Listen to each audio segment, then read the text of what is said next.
At 35,000 feet, with nothing but clouds below and fear filling the cabin, something went terribly wrong.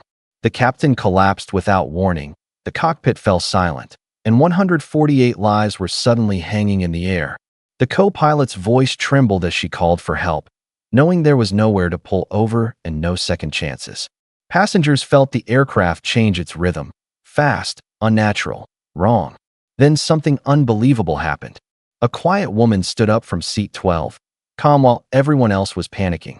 No uniform, no badge, no sign of who she really was. What no one knew was that she had once flown one of the most dangerous aircraft ever built.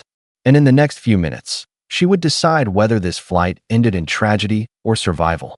Before the story continues, comment below where you're watching from, and stay with me, because what happens next saved every soul on board.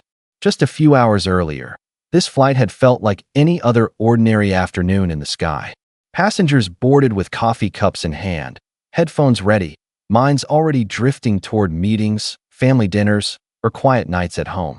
The aircraft hummed with the soft chaos of travel, overhead bins slamming shut, flight attendants offering polite smiles, strangers exchanging brief nods before disappearing into their own worlds. Up front, the cockpit was calm and professional, instruments glowing steadily as the crew prepared for a smooth journey across the country. This was the kind of flight people forget the moment they land. Routine, predictable, safe. No storms on the radar, no delays announced, no warning signs that this trip would become unforgettable. Among the passengers sat students, parents, retirees, and business travelers, each carrying their own small worries, completely unaware that fate had chosen this flight, on this day, to test every person on board. In the cockpit, the captain was a man shaped by decades of routine and responsibility, a steady presence who had guided thousands of flights safely from takeoff to landing. Beside him sat the first officer, skilled and well-trained, but still early enough in her career to feel the quiet weight of every decision she made. Together, they looked like the perfect team, experienced leadership paired with focused determination. Several rows back, in seat 12 by the aisle, sat a woman no one noticed twice. She wore simple clothes, carried a modest bag, and blended effortlessly into the crowd of working professionals heading east. A man beside her struck up small talk, glancing at the technical images on her screen and guessing she worked some kind of engineering job. She smiled, gave a vague answer, and returned to her work. To everyone around her, she was just another passenger passing time above the clouds. No one could see the years of discipline behind her calm posture, or the kind of training that teaches a person how to stay steady when everything begins to fall apart. Up in the cockpit, everything reflected quiet confidence. The captain moved with the ease of someone who had done this thousands of times, hands relaxed, voice steady, trusting the sky because he had spent a lifetime learning how to read it. Beside him, the first officer followed every checklist with sharp focus, capable, prepared, yet still carrying the invisible pressure that comes with knowing how much responsibility sat in that seat. They looked like the kind of crew passengers never think twice about, and that was exactly the point. Several rows behind them, in seat 12, was a woman who blended perfectly into the rhythm of the cabin. She dressed plainly, spoke softly, and kept to herself, scrolling through dense technical material on her screen while the world around her faded away. A curious passenger nearby asked what she did for work, expecting a simple answer. She offered a small smile and a half-truth, something about consulting, just enough to end the conversation. Nothing about her suggested urgency, authority, or danger. Yet beneath that calm exterior lived a mind trained to make decisions when seconds mattered, and a composure forged in places where mistakes were not forgiven. For now, she was just another traveler, unnoticed, unremarkable, and completely underestimated. For the first part of the journey, time moved gently, almost lazily. The aircraft cruised smoothly above endless stretches of land, engines steady, cabin lights dimmed as passengers settled into movies, magazines, and light sleep. Up front, the cockpit remained quiet, broken only by routine callouts and the soft chatter of air traffic control. Then, without warning, something shifted. The captain felt a strange tightness in his chest, subtle at first, easy to ignore. He adjusted in his seat, took a slow breath, and told himself it was nothing, fatigue maybe, or a long day catching up to him. But the pressure didn't fade. It deepened, creeping into his shoulders, his arms, his breath. The first officer noticed the change before he said a word, the slight hesitation, the stiffness in his movements, the silence where there should have been confidence. Outside, the sky looked the same as ever, calm and endless. Inside the cockpit, an invisible clock had started ticking, and no one in the cabin knew how close they were to disaster. The moment came without mercy. A sharp gasp, a hand gripping the controls, and then the captain slumped forward as if the strength had been pulled straight out of him. Alarms didn't scream, the sky didn't darken, but the danger was immediate and absolute. The first officer froze for half a heartbeat. Then training took over. She grabbed the controls, steadying the aircraft as her heart pounded just as violently as the emergency unfolding beside her. She called his name, once, twice, but his eyes were unfocused, his breathing shallow, his skin draining of color. Within seconds, the cockpit transformed from a place of routine into a scene of raw urgency. A flight attendant rushed forward, medical calls echoed through the cabin, and a chilling truth settled in. The captain was no longer able to fly. Air traffic control was alerted. The word emergency carried through the radio, heavy with consequence. As the aircraft began a rapid descent, passengers felt it instantly, the unnatural drop, the sudden seriousness in the crew's voices. Whispers turned to fear, fear to panic, and one question filled every mind on board. Who was flying the plane now? The announcement came over the speakers, careful but shaken, and every word carried weight. A medical emergency in the cockpit, an immediate landing, and a request that made the cabin go completely still. If there are any pilots or aviation professionals on board, please make yourselves known. For a moment, no one moved. Fear held everyone in their seats. Then, from midway down the cabin, a woman quietly unbuckled her seatbelt and stood up.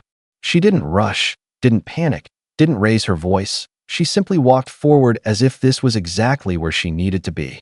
A flight attendant stopped her, uncertainty written across her face, asking the question everyone was thinking. Are you a pilot? The woman paused, choosing her words carefully, then answered with calm honesty. I used to fly military jets. The reaction was instant, disbelief, confusion, then a flicker of hope. Because in that moment, the entire fate of the flight shifted. What had felt like inevitable disaster suddenly became something else entirely. A chance. The cockpit door closed behind her, sealing off the noise of the cabin and trapping pure pressure inside. She took in the scene in seconds, the unconscious captain, the frantic movements, the first officer fighting to keep everything under control. There was no time for explanations, only action. Her voice cut through the chaos, calm, clear, confident, the kind of tone people listen to without question. She positioned herself behind the controls, scanning instruments, reading data, building a full picture faster than anyone expected. Outside, the aircraft was descending hard. Inside, every decision carried the weight of 148 lives. She took over communications, speaking to air traffic control with precision, translating urgency into order. To the first officer, she gave simple instructions, one step at a time, breaking the impossible into manageable pieces. Focus on flying, I'll handle the rest. Sweat ran down brows, hands shook, but the aircraft began to stabilize. In the cabin, flight attendants secured passengers as prayers filled the silence. No one could see what was happening behind the cockpit door, but the plane's movements told a different story now, smoother, steadier, guided by someone who had faced worse odds and survived. The runway finally appeared through the windshield, a thin strip of gray framed by flashing lights and waiting sirens. Emergency vehicles lined both sides like silent witnesses, ready for whatever came next. The aircraft trembled as it cut through the last layers of air, every vibration felt by everyone on board. Her voice remained steady, counting distances, calling speeds, guiding the descent with absolute focus. The first officer locked her eyes on the instruments, blocking out fear, trusting the calm presence beside her. Seconds stretched longer than minutes as the ground rushed closer. Then the wheels met the runway, first a firm kiss, then a solid roar as rubber met asphalt. The aircraft surged forward, engines reversing, brakes biting hard. Passengers were thrown gently against their seats, breath held, hearts pounding. And then, slowly, undeniably, the plane began to slow. When it finally came to a complete stop, silence flooded the cabin, followed by a wave of relief so powerful it felt unreal. The moment the engines powered down, reality rushed back in, fast and overwhelming. Emergency crews swarmed the aircraft, their movements sharp and practiced as they climbed aboard with stretchers and equipment. The captain was rushed off the plane, surrounded by medics fighting against time. Inside the cabin, fear melted into emotion, hands trembled, tears fell, strangers hugged without saying a word. Passengers slowly stood, legs weak, voices shaky, processing how close they had come to disaster. As they exited the aircraft, many paused, searching for the woman who had stepped forward when everything went wrong. Some thanked her quietly, others couldn't find words at all, offering only looks filled with disbelief and gratitude. News of the emergency spread quickly. Cameras appeared, questions followed, but she stayed out of the spotlight, letting the crew receive the praise. What mattered most was simple and undeniable. Every person on that flight had walked away, and that alone felt like a miracle. In the days that followed, life slowly returned to normal, but no one from that flight ever forgot what happened above the clouds. The captain survived, thanks to minutes gained when every second mattered. The first officer carried the experience with her. Forever changed by the day, she faced the sky alone and rose to the challenge. As for the woman from seat 12, she returned quietly to her life, refusing the title of hero, insisting she had only done what anyone with her training should do. Yet her actions echoed far beyond that single landing. They reminded everyone that true heroes don't always wear uniforms, and the most powerful skills are often invisible until the moment they're needed most.